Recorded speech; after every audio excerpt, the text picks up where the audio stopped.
खूब कहा गया है किसी के द्वारा, बड़ी बढ़िया बात, मिटा दे अपनी हस्ती को यदि कुछ मर्तबा चाहे, मिटा दे अपनी हस्ती को यदि कुछ मर्तबा चाहे, कि दाना मिट्टी में मिलकर गुले गुलजार होता है। बूंद, ये बूंद यदि सरिता से मिलने को राजी नहीं होगी, सरिता में विलीन नहीं होगी, तो फिर भूल जाए कि वो बूंद कभी सागर से मिलेगी, भूल जाए।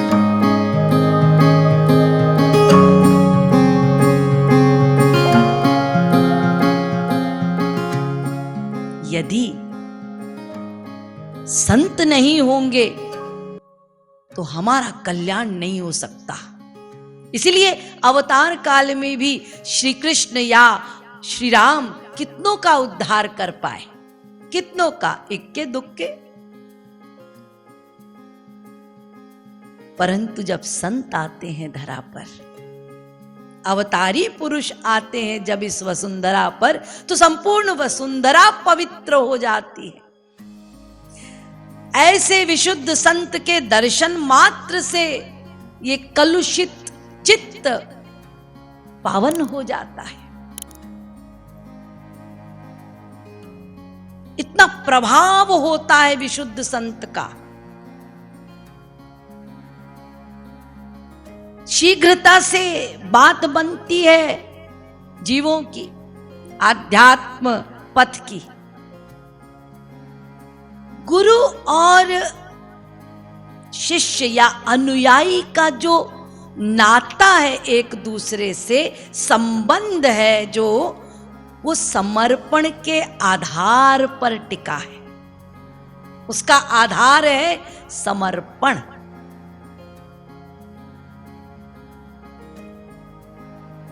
यदि हम अपने आप को देना नहीं चाहेंगे पूर्ण रूपेण, तो फिर संत गुरु की तरफ से कृपा की बात नहीं बन सकती। इसीलिए खूब कहा गया है किसी के द्वारा, बड़ी बढ़िया बात, जब तक वो दाना अपने अस्तित्व को मिटाने के लिए राजी नहीं होगा, तो फिर वो जर्मिनेशन, वो अंकुरण नहीं हो सकता, वो पौधा नहीं बन सकता, वो फल फूल नहीं दे सकता, यदि वो अपना अस्तित्व मिटाना ही नहीं चाहता। तो उस दाने का क्या लाभ? जब दाना राजी हो जाता है, सहमत हो जाता है, मैं अपने आप को मिट्टी में मिलकर विलीन कर दूंगा उसमें,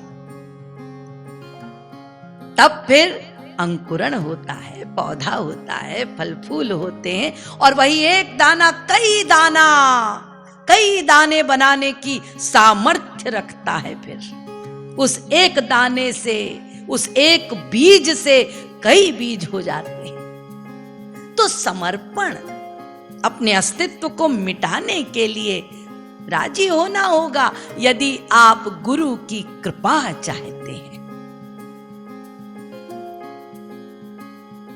ठीक इसी प्रकार जीव यदि अपने जीवन रूपी बूंद को गुरु रूपी सरिता में विलीन नहीं करता, तो फिर क्या होगा? बैठा रहे, अपना शुष्क जीवन लिए भिड़ता रहे, उलझता रहे, चिल्लाता रहे। मरुस्थल है वो, शुष्क मरुस्थल, चिड़चिड़ा के, कुड़कुड़ा के एक दिन मर जाएगा। जीवन भर किया क्या? यही किया। भाग रहे हैं, दौड़ रहे हैं, जीवन का उद्देश्य क्या है पता ही नहीं, इसकी उसकी निंदा स्तुति इसी में लगे। जीवन बेकार हो गया, मर गए, कभी सोचा ही नहीं।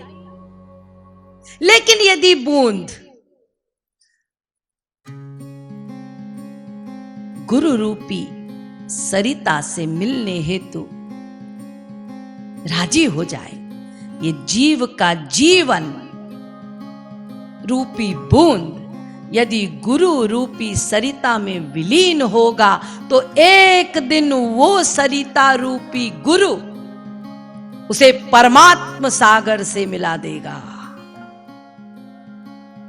ये सरिता का काम है, बूंद को लेकर जाना और सागर से मिला देना। सब्सक्राइब करें रासेश्वरी देवी जी YouTube चैनल को और बेल आइकन दबाना ना भूलें, जिससे आपको मिलते रहें लेटेस्ट अपडेट्स सबसे